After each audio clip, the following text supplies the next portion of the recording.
אני מתחילה עם הבישולים לחג. אני עכשיו מכינה את הבשר. אתמול הראיתי לכם איך שמתי אותו במרינדה. אני מניחה אותו בסיר. עוברת מסביב תפוחי אדמה, בטטות, שום, בצל.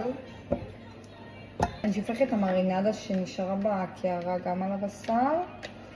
חכו, אני אהפוך את המצלמה שתראו יותר טוב. אני שם עכשיו מעל הירקות קצת שמן זית, מלח גס, פלפל וטימין. אפשר גם רוזמרין אם יש לכם. אני שמה עכשיו מעל נייר אפייה ומכסה את זה בנייר שפך. חותמת את זה כמו שצריך ומכניסה את זה לתנור על 180 מעלות, מצב טורבו. על הפרגיות שמתי סילן, גמבה, בצל ירוק. אני שמה עכשיו קצת סויה, מים חמים על אש די גבוהה. כל פעם אני מרטיבה קצת הפרגיות ברוטב. לתת לזה בישול של בערך 20 דקות, לא צריך יותר מדי שהפרגיות לא יתייבשו.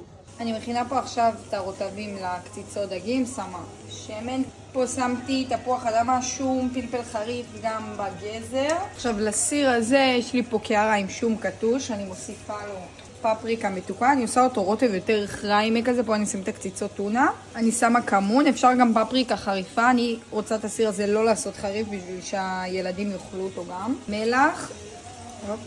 ואני שמה בזה קצת מים חמים ומערבבת. אני עכשיו מכניסה את זה לשמן ומורידה את האש שזה לא יישרף.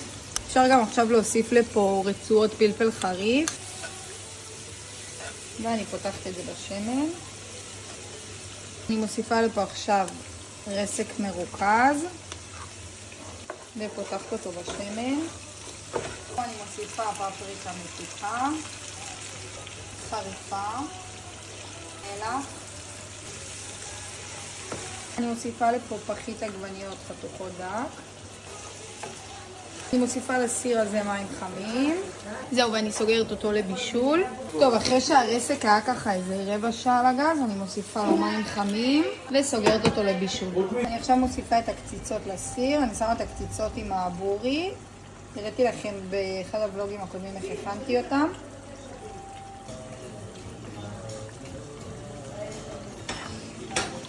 פה אני מתגנת גם שניצלים. זה קצת האמת חיוור, אבל בטעם טעמתי טעים.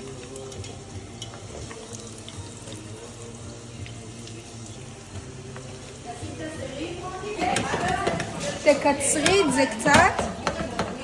כן, אפשר